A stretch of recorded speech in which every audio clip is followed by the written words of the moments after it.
I will say, looking down these rows, there's eight boys here that played football for me earlier this year, and tremendous amount of growth in that season, and tremendous amount of growth in this season. And they've been hearing me preach it now that we have a great high school and we have outstanding academics, but I still think a strong athletics program is key to keeping our school, the way it should be. I think it's the more well-rounded school we have with athletics and with the outstanding, band that we had up here tonight, the more well-rounded we are, the better we'll be. And being a teacher saying that's not always the most positive thing to hear from, administrator standpoint, but I really just believe in athletics so much, and I believe that we are turning it back around. We haven't won championships at our school for a while. For us, it was 7 years, and we have a good foundation of freshmen, and I just preached it to them every day in football, and they heard it here, and that's what it's all about. To be a great school, I think we need to be great in all facets, and we're well on our way to doing that, so congratulations, JVs guys, you did a great job.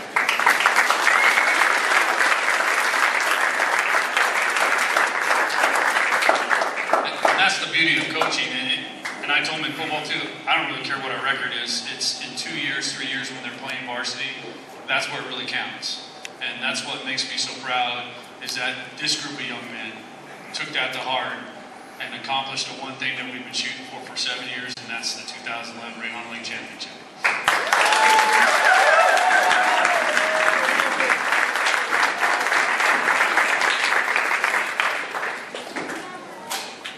I'm not much of a storyteller, not much of a public speaker. I'm a lot better with a whiteboard and a pen in my hand. But I will do a little recap.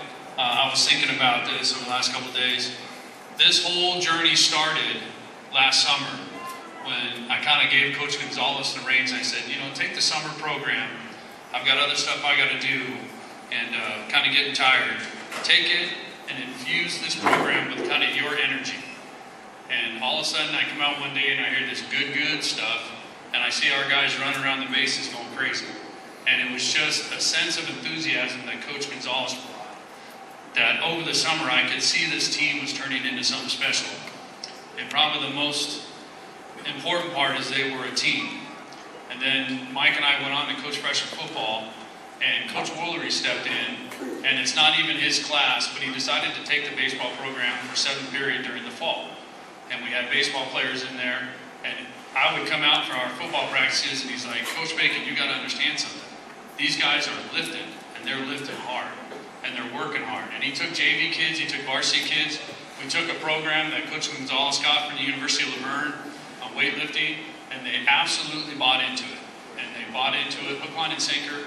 And I just kept looking at them going, they're doing the things we need to do. I have a sign in my office that says championships are won in the off season. They were doing it. And I remember standing down at freshman football looking at Gonzalez going, we're going to win this year. We're going to win this whole thing. We are that good, but they are good players who are buying into a program that's only going to make them better. Then we got into winter ball, and Coach Nelson and myself and Coach Gonzalez, Coach Woolery watching these kids on Saturdays, giving up their Saturdays to play Nogales or San Dimas, and we're doing pretty well. And we're not even throwing our number one pitchers, 7 innings, we're throwing everybody and anybody, and we're doing really well, and we're hitting the baseball, and we can bunt, and we're playing great defense.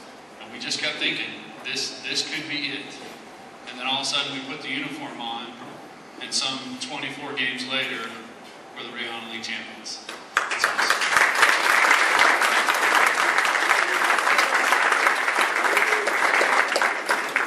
It's not without problems, it's not without, different things going on, but they're high school kids. But they did everything we asked them to do. And that's a cliche that coaches use a lot. But the one thing that sticks out to me the most is I got this great idea that over Christmas break we should come lift weights. And I said, you got nothing better to do, why don't you come in and lift weights? Because that Laverne program was so good. And sure enough, I bought 7, 8, 9, 12, I think it was maybe 12 gift cards for, what's that place called? Subway sandwiches, thank you. I had to give away 12 gift cards because there was 12 kids that came every single day to lift with us over the Christmas break. And it's those little things that I think pay off to win championships. And it's those little things I tried to teach our freshman football players, this is what it takes to be great. This is what it takes to be a champion. And then we're going to raise a banner, and somehow I'm going to get up on that fence and get that sign down and put the numbers 1-1 on it for 11. And I told these kids after the St. Bonaventure game, the one thing you have is you own that, and you'll own it for the rest of your life. And I still look up there at the 82-83 championships, and Woolery looks up at 88-89, you know, and Mr. Jones he'll look up there and see his son's championship.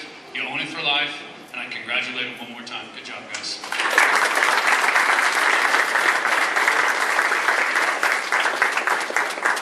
We got a lot of neat things to do, but I like to introduce, for the JV parents, introduce each player.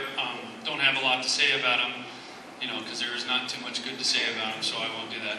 But they have on their table, they have all their stats. They have a record book that you can take a look at for the individual stats from 1962 on to 2011 and where they rank all time.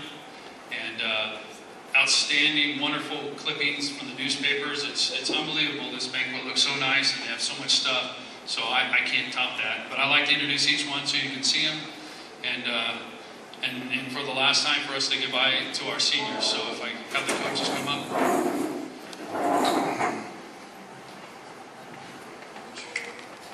Go by age. The first person I'd like to call up is the most versatile freshman of the season. If we gave away the most versatile freshman of the season award, that would be Cameron LeGrand.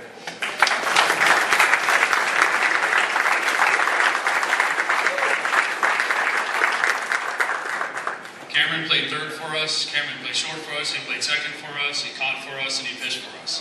And he played the outfield. And that's pretty versatile. And it's one of those things with Cameron, is he's an outstanding pitcher, and he gets to wait another year behind the Twins until he gets to be on the mound full time. So just be patient, young man. The second one I'd like to call up is our third baseman, Ben Aru.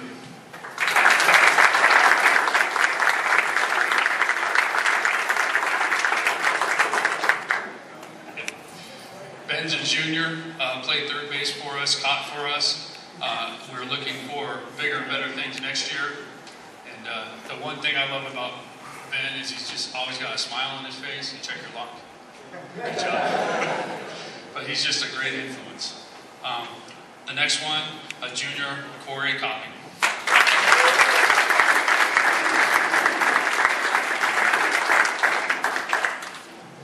Truth be told, if that was Calvin, I couldn't tell you which one was which. I just can't. It's just Corey. There's a lot of great things to say about Corey. A second-year starter for us. He started our CF game the other day, and just absolutely had a fantastic season.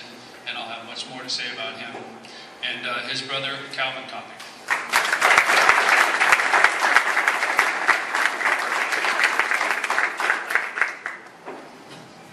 You know you're blessed when you get two guys like this, and their upside is absolutely fantastic.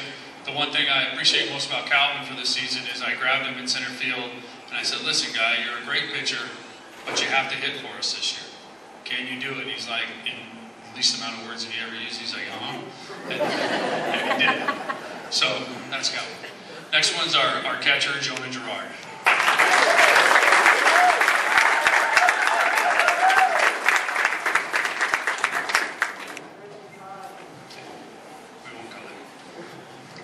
The thing about Jonah is, in my opinion, the best catcher in the Valley, bar none. There's a young man up at St. Francis, pretty darn good, but I would put Jonah in that light too.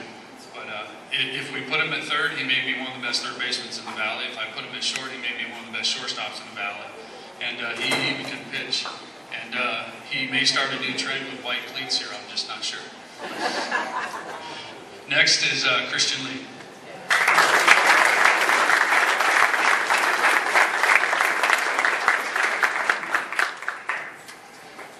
Christian was a left fielder for us this year. We brought him to the varsity, and the one thing I thought about it is, you know, he could play a lot of innings with JV, but he's just such a mature kid and such a good kid to have around, and we have bright hopes for him for next year. And so I want him on the varsity. I think he improved greatly, and the one thing I can say about him, when I tell him that we're going to sell out and we're going to die for every ball, that young man can, and now his shoulder's a little screwed up, but it's not his throwing shoulders, everything's fine. Next one, Benji Sanderson.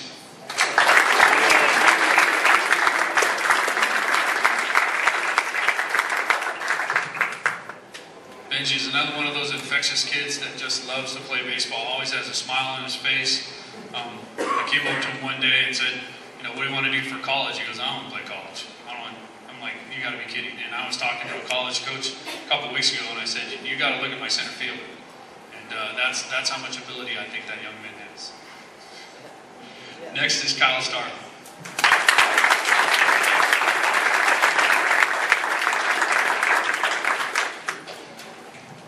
Kyle's one of those success stories that this year he played first base for us. He almost set the single season record for most at-bats because he hit leadoff for us. And one of those most unexpected things, you pull him off a JV and said, can you play first base? He's like, sure. And, with a professional first baseman in our program to teach him how to play, probably one of the better first basemen around for a kid that didn't play first base, full-time, all the time on JV. So Kyle did an outstanding job. Thank you. Next is Joseph Torres.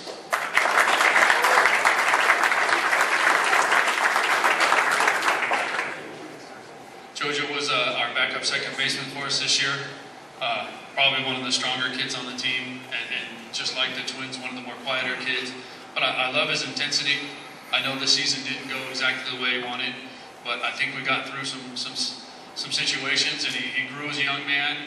And the most important thing to me, or the most exciting thing for me, is I watched him.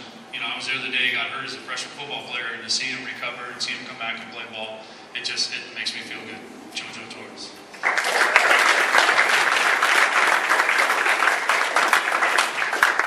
Now we'll get into our senior class, Teron Braxton.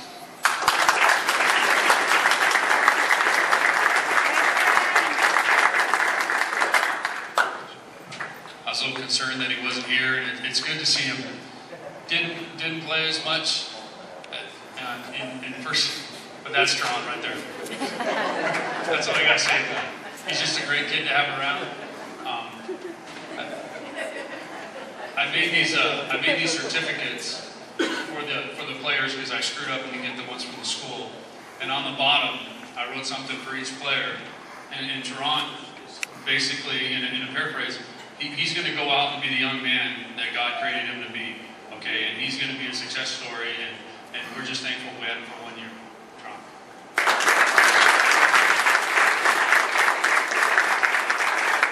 Next player is our second baseman, Troy Brocado.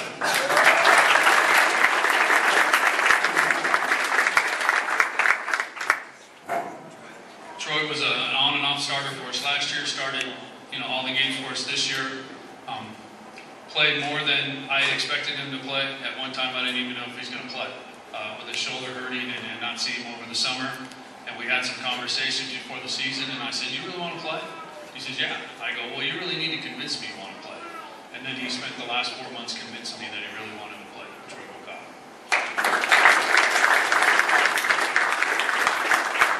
Next player is Caleb Halverson.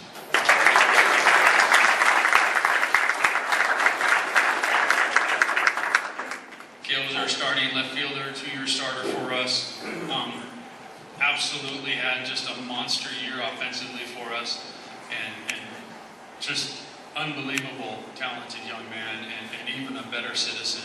And the great story about him is the last time I get to tell it is his dad and I were college roommates at USC, the finest university ever.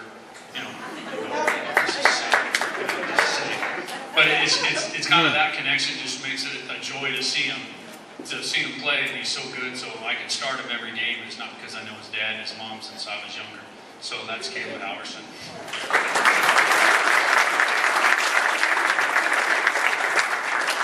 Next, Jake Halverson.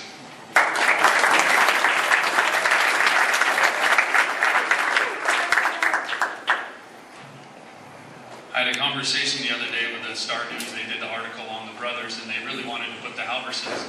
He wanted me to find a way to find out if they're brothers, and he couldn't understand that they weren't brothers. But Jake, the one thing about Jake is he just loves this team, and he loves playing baseball. And for a guy that didn't play a whole lot, was always positive and always supportive, and to grab the book like he did every day. But when he got his playing time, just a big smile on his face and very appreciative. So I appreciate all your help, Jack. Thanks. Next, Julian Gerard, our shortstop.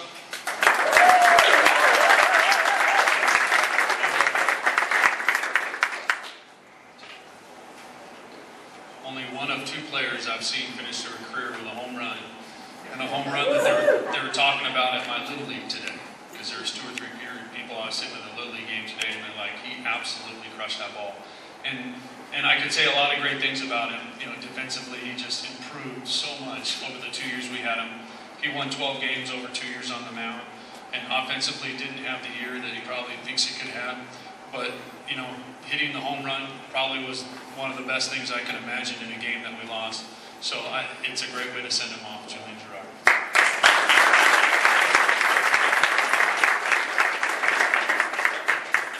And senior Alec Mitchell.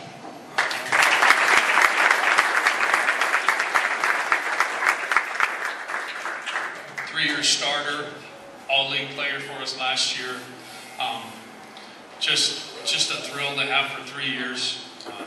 Made a throw the other day against St. Bonaventure that just kind of shows the ability he has on the field. But maybe one of the more well-rounded young men, academically outstanding. Obviously, you saw musically what he can do.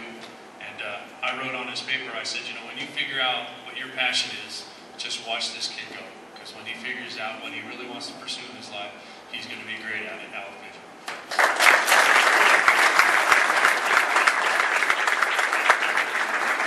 Two other guys I need to call up because they're really a part of what we did, and they need to be recognized for their contributions on our team. And one of them was our manager / got one at bat this year, which just made Coach Gonzalez and myself so happy to be able to get him that. And a tribute to these kids because I went, hey, can I give Casey a bat in the South Pass game? And they're like, Caleb Howerson handed him the bat, and he took it back from us and gave it to him.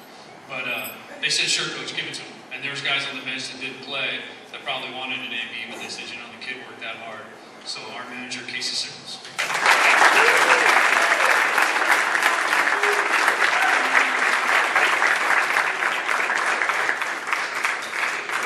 And the last one is kind of what we call our bench coach. He doesn't know that, but we call him our bench coach.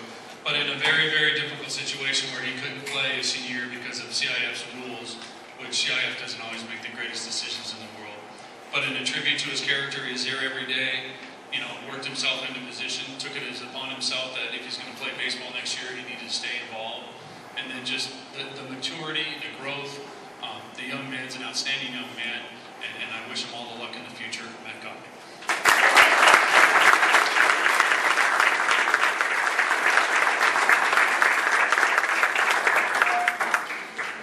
I get the pleasure to say this. Stay there, guys. But what you're looking at, besides being the Rio Honda League champions, is mom and dad.